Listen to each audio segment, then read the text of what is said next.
to you both. Thanks for being here. Would you like to introduce who you are and what you're doing at the moment? Sure. Hi there, I'm Rhys. I'm a trainee pharmacist and I work at Southmead Hospital. I'm Rachel. I am also a trainee pharmacist working at Southmead Hospital. And how long is the training to become a pharmacist? So it's in two parts, mainly your education as a pharmacist. You have to do a 4-year master's degree, and then there's another year on the end of that, your training year. And is there any financial help to support you on your training to be a pharmacist, or could there be Yeah, so when I went to university, I got a scholarship that supported me. It wasn't pharmacy specific, it was just specific to that university. So I'd say there's somewhere that you're interested in looking in, there's always information you can find on their website and stuff about support that might be available. So would you advise looking on institution websites for that information? That's where I got my information, but I only had a couple of universities that I was looking at options, so it was quite easy for me to do that, I guess. If you're looking at more of a range, I don't know if you know anyone better to look. Just for pharmacy specific stuff, there's a charity called Pharmacist Support who support not only pharmacy professionals but their families as well. They have a range of mechanisms of support for students, including financial assistance, so that would be something worth looking at, pharmacist support. And where did you start finding that information about becoming a pharmacist? So I kind of first heard about pharmacy, I think when I was in year 8 or year 9, and we did like an aptitude test at school that kind of told you what careers you might be suited to. So it kind of got put to me then. I can't remember exactly what the website is, but it's some kind of government careers website, I think, that has information about like different jobs that are available. So I kind of got information from that. And I was lucky enough to get a job in Boots when I turned 16. So then I kind of got into pharmacy that way and found out a lot about the different roles available through that. I think also university open days is a really good chance to go and meet the people you're potentially going to be studying with. So you guys in sixth form, that'll be coming up on your agenda. Worth having a look and just seeing a few different courses. Once you're interested in speaking to lecturers, different schools teach things slightly differently. And as Rachel said, there's a wealth of information online about not just the main aspects of the profession. And we should probably say community pharmacies are one of the most widely available healthcare professionals in the country. So I'm sure they'd be happy for you to pop in and ask a few questions if you had them. And when you were both studying, how were you assessed during your course? So for me, it was kind of a mix of both exams and kind of practical observations. So we do these things called OSCEs, which stands for Objective Structured Clinical Exam. Those. So that's when you're kind of put in like that's like a role play thing really, where you're assessed on that. So there's quite a lot of that going on.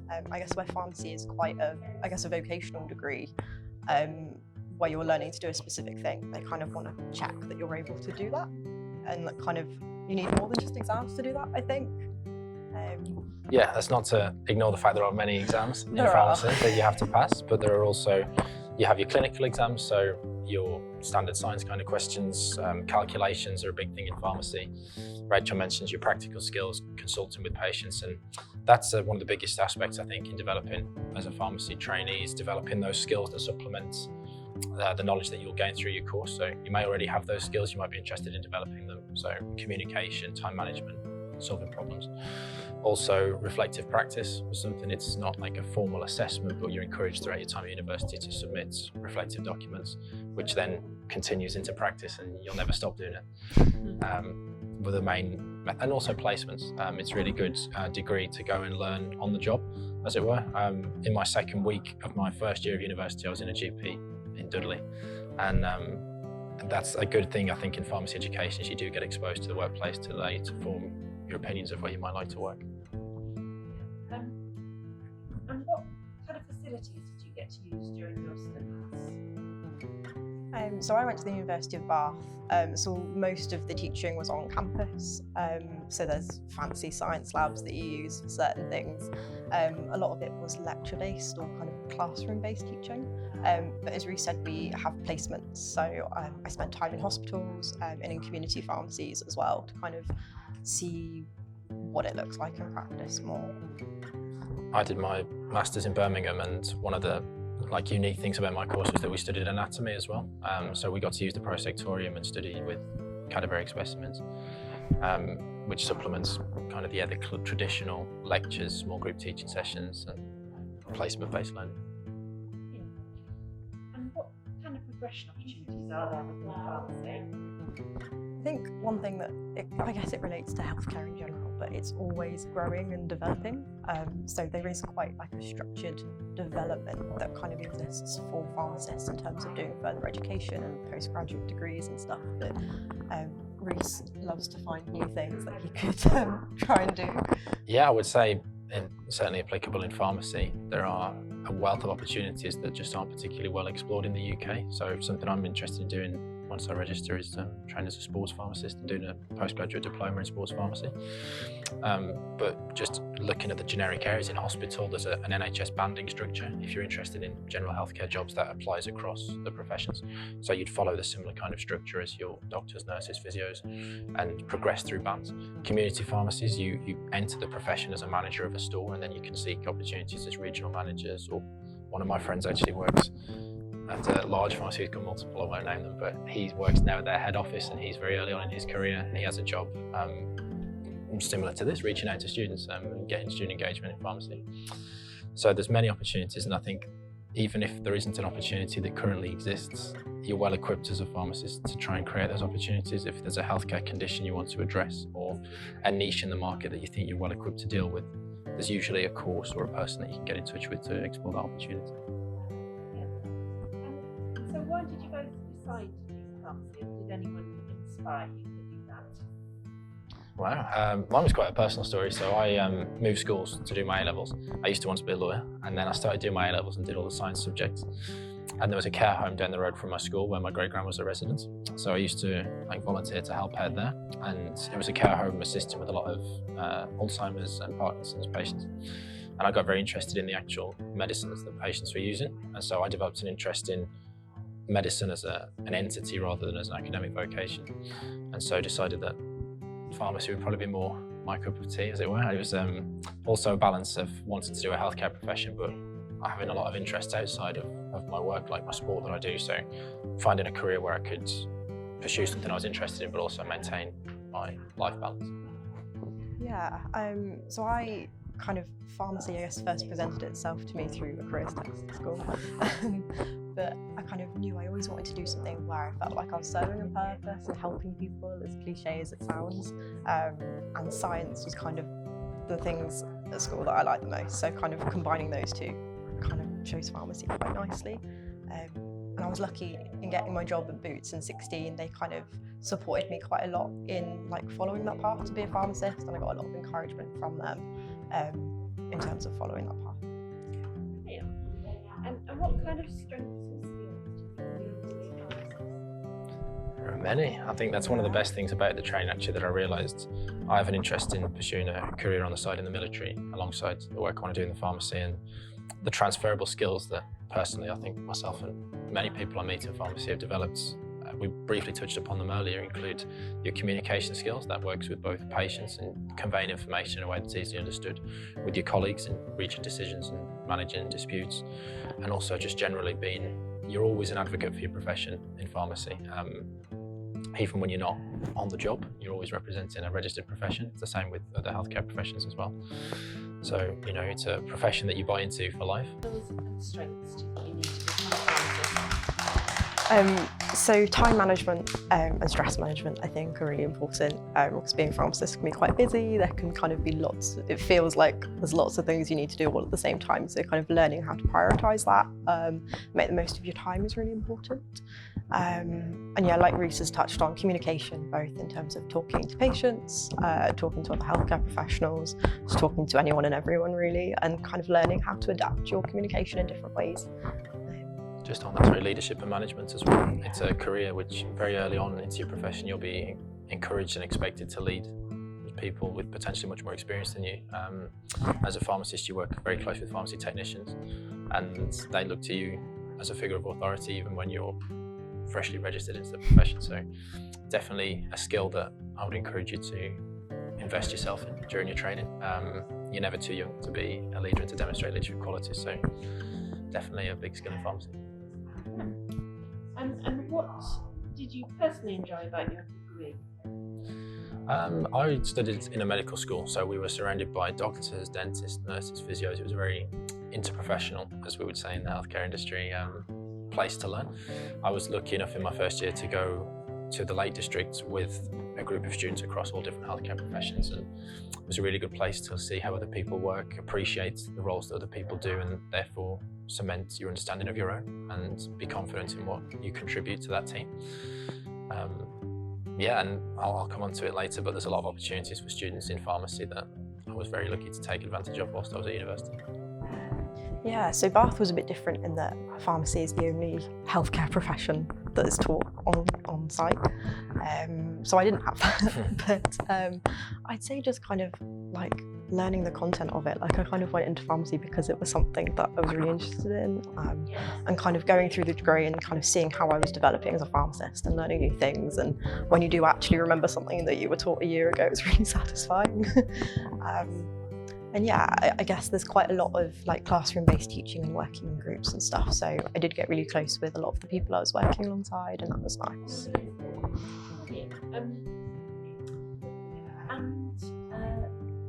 Did you take a year out before you came to pharmacy? So I did, and there probably won't be many pharmacy students who did. It's a little known fact about pharmacy training that you have 8 years given to you by the regulator, the GPHC, from which you begin your training until such a time you register as a pharmacist. So the training, as we said earlier, is 4 years and a year of training. So theoretically there are those 3 years spare. Now you might need those if, unfortunately you're unwell or if you don't pass an exam, so it gives you a bit of time to not be worrying about having to pass everything the first time. But I took a year out of university between years 3 and 4 and went to work for a large pharmaceutical industrial company. I was just interested in it. I'd done a lot of reading about access to medicines, and this company was consistently ranked as the best for that by an independent accreditor. And I'd seen some of my friends on other courses, more traditionally business focused or economics kind of degrees, that they were all taking these years out and gaining workplace experience.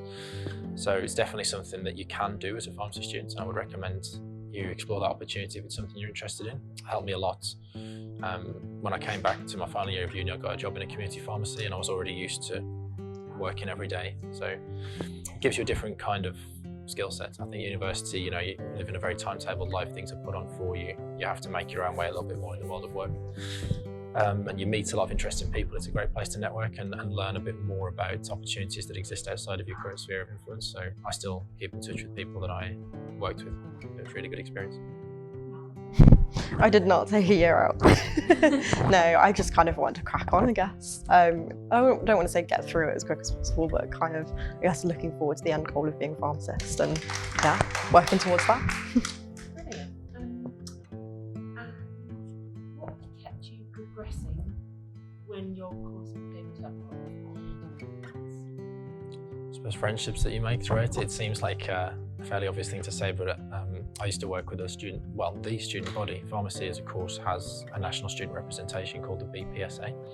Definitely a useful organisation to get involved with, just for a personal perspective as much as professional. I'm still in touch, and I'm going to hold over some of my friends from it in a couple of months' time. Like, you make friends for life there. It's also a great place to meet people who've been through similar experiences. There are often many older students who've had more experience of the kind of things that you're experiencing, can give you their advice. So yeah, there's that support network. But even if you weren't to be involved with that at university, you have your own friends, your personal tutor. There'll be a welfare tutor at any university who's always on hand if you are struggling and want advice. There's the charity we mentioned earlier, Pharmacist support. Your family, your friends. There's always someone there that was ready to listen if you do need that. And I guess making sure you're looking after yourself mentally is just so important. I think especially as well for us during our foundation year, the 6 of us that are all working together, we've got such a good relationship with the 6 of us. I think the social support there has been huge. And I guess at university, just kind of remembering what the end goal is and why you're doing what you're doing, and that kind of what you want to do at the end of it gets you through, I think. Brilliant. And so just to finish, was there anything else you sort of wanted to add, things that you find interesting or that you wanted to tell people? Yeah, I mentioned briefly the BPSA, the British Pharmaceutical Students Association. that is within an umbrella network of international student organisations, the European Pharmaceutical Students Association, EPSA. I've been really lucky to represent the UK in Serbia, Slovenia, Austria and Belgium with the European Association, and as we mentioned earlier, there are funding things in place for that. I always ask my university for funding. That's something that many people aren't aware of, but universities have a budget to encourage you to develop in your training. And if you present to them the benefits to yourself and also the exposure to the university, I'm sure they'll be amenable to have those conversations. There's healthcare is a universal issue. So you're studying it in the context of this country most times. There are modules of global health, but you might have an interest in multi-drug resistant TB, which is common in developing economic countries, and therefore if you meet students from those countries you can learn more about it from people's perspective who study there. So there's also the IPSF, which is EPSA but for the whole world, and there's always student congresses, and I've been lucky to attend them and make friends across the world, which definitely made pharmacy more interesting for me to appreciate things in a global context and have that opportunity to see and experience different cultures.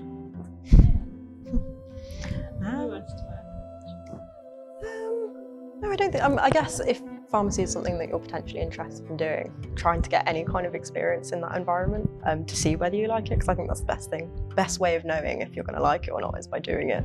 And like Rhys touched on earlier, community pharmacy is so accessible that you could probably just walk into one and be able to get a couple of days work experience, or even more than that potentially. So yeah, I'd highly recommend that.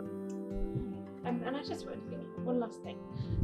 Rhys, you mentioned you were to run it alongside a military career. Did you want to just say a bit more about that? I just thought that was quite interesting. Yeah, at the risk of confusing people, the role I want to do in the military is as a Royal Marines Reserve, which actually has nothing to do with pharmacy. But if you wanted to be a pharmacist in the army, of the armed forces, it's just the British Army that has a role specifically for pharmacists, where you train at Sandhurst. You qualify into a role what's known as a PQO, Professionally Qualified Officer, same as if you were a doctor or a vicar, and you have a role within the military that you're there to perform. You'd be part of the AMS, the Army Medical Services. It's an accelerated course, and you can do it as a reserve alongside your regular role, or you could do it regular full-time as an officer in the British Army. But yeah, I'm hoping to be in the Royal Marines Reserve, and a lot of healthcare industries are quite supportive of colleagues who wish to pursue military careers alongside their regular vocation. So yeah, that's a big opportunity for, I think they're always looking to recruit into the AMS, so well worth a look if that's something you're interested in. Well, thanks both.